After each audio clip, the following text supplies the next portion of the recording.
Nous continuons dans cette journée du 14 août 1999, le dernier 14 août du siècle.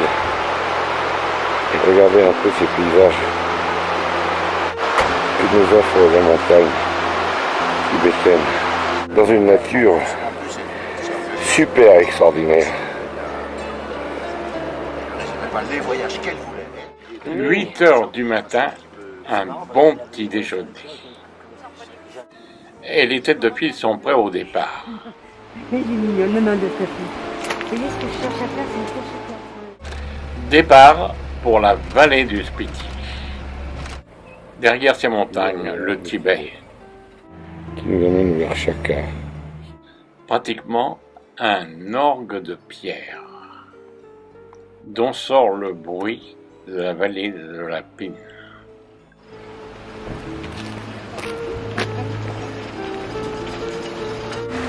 Et voici l'ancien pont. Un vestige. Et le nouveau pont construit en 1988. Le nouveau pont. Le pont de pierre a été abandonné pour un pont en métal.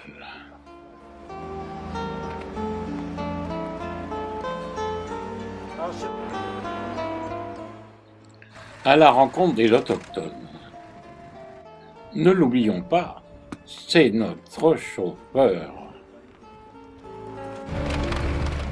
Dans la région, le climat use rapidement les routes.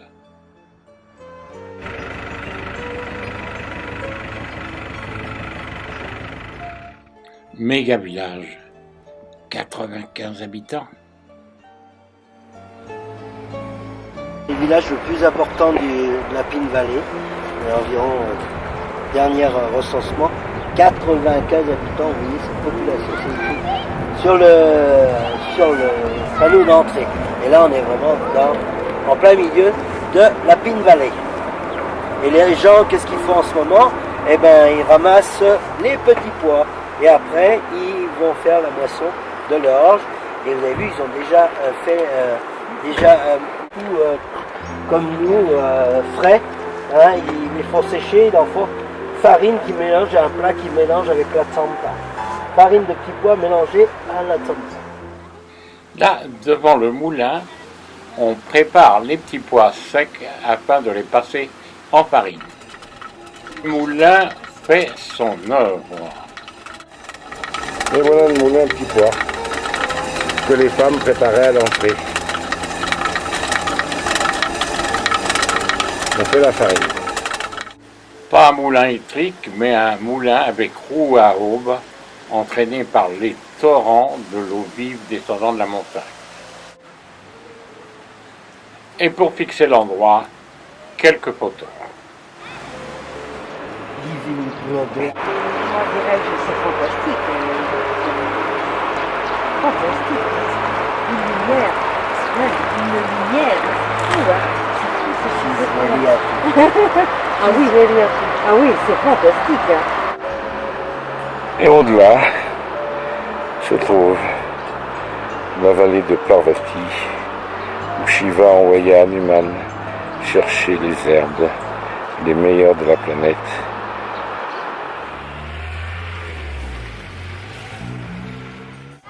Eh bien, fin de matinée, nous sommes de retour, il est presque midi, l'heure de se mettre à table. Tout ce petit monde revient des champs.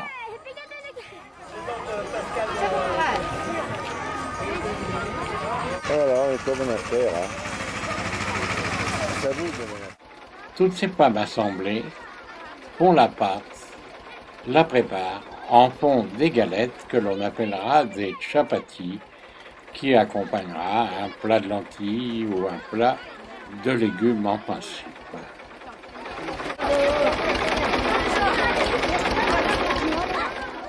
On a bien l'impression qu'elle travaille pour un restaurant ou peut-être une cantine communautaire.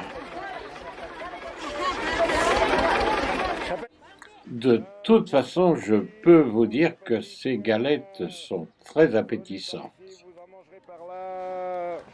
Vous voyez, ici, c'est l'heure du repas maintenant. Regardez un peu, on touille. Et là, c'est pour les familles nombreuses. Là, ici, on prépare les pâtes et tout. Dirigeons-nous vers les lieux de prière pour admirer les peintures et statues. Est donc un lama très important qui a un grand monastère à Taïwan. Donc, du monde himalayen, on puisse trouver une qualité comme ça. Pourquoi ce monastère est très très fort? Parce que Rinpoche est là, c'est-à-dire il y a un grand Rinpoche qui était le chef des Nyingma et qui est décédé au cours d'un voyage en France. Incroyable, mais à vous dire que automatiquement la caméra se dirige vers les peintures. La bibliothèque est superbe. Ici, les yeux regardent, mais ne parlent pas. Oui, ok. Aujourd'hui.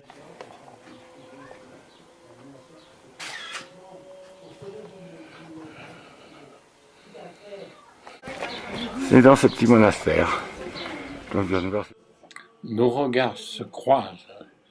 Nous ne parlons pas, mais nous sommes surpris les uns et les autres de nous rencontrer.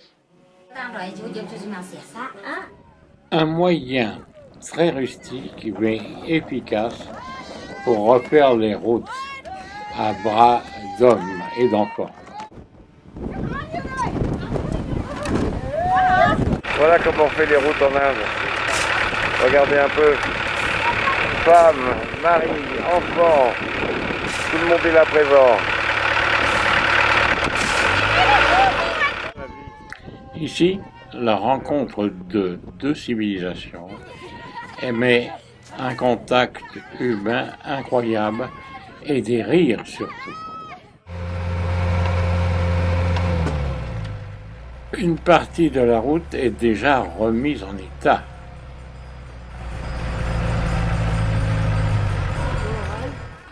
La montagne étant très proche de nous, difficile de ne pas la réescalader. Et nous remontons vers le Xe siècle pour aller au temple de Lalung. Voilà. Et donc, en l'honneur de son grand-père, il est venu ici construire ce merveilleux. Voilà. On est à 4000 mètres. L'entrée de ce temple, nous sommes accueillis par l'abbé. On est dans un lieu, d'abord on s'imprègne. Je pense qu'on a de la chance, il n'y a pas beaucoup de groupes en France qui viennent à la Lune. C'est un lieu qui est quand même, vous avez vu, il faut venir, il faut le mériter. Donc j'estime que quand on rentre dans un lieu comme ça, avant, comme je l'ai dit, j'ai demandé, j'ai fait des lieux de l'époque de Rinchen Longpo, même s'il est petit. Rinchen Longpo a dédié ce lacan à son grand-père, à l'honneur de son grand-père qui est né dans ce village. Vous voyez, c'est tout à fait, par rapport, on a vu Tabo qui est magnifique, Nako qui est spécial aussi, mais regardez ici, on refait la peinture de mon point de vue de l'organisation, l'intérieur, tout ce qu'il y a, excepté le Guru Padmasambhava, 10e, 11e, c'est-à-dire fin du 10e, début du 11e. Il y en a qui ont été faits. Celui-là, on le date, on a le temps, de toute façon, prenez votre temps, vous faites des photos. Ce monastère est médiéval, un vrai bijou. Les peintures sont de la même époque que celles de Tabo.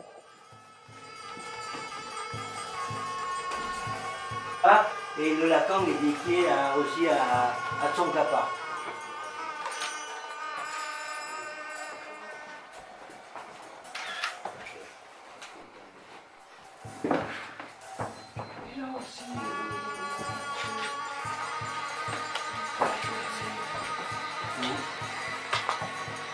Juste à votre droite.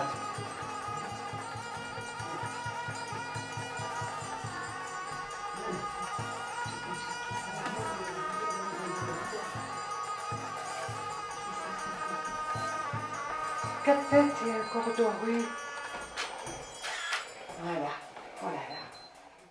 Toutefois, la chapelle Langarpo abrite une statue à 4 faces. Et si vous avez l'occasion d'y passer, vous avez un moulin à prière en pot.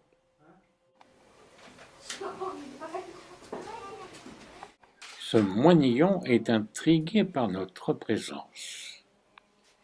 Grande surprise, le moine supérieur nous offre le thé. Toujours faisait. Il Et m'avait là, je peux essayer, je peux faire le tour. J'ai l'impression que ce moine supérieur est très content de nous avoir en tant que visiteurs. Cela lui change beaucoup les idées. Lalu. Yes, yeah. Richeng Zampo Nono Gumpa. Nono Gumpa. Le monastère dédié au grand-père de Richeng Zampo. This is CBT language, yes. Ah. CBT Non, language. non, non. Tora, tora. CBT language, yes. Sortie du monastère, vue plongeante sur la ville. Et voilà ce qu'on voit à 4000 mètres d'altitude.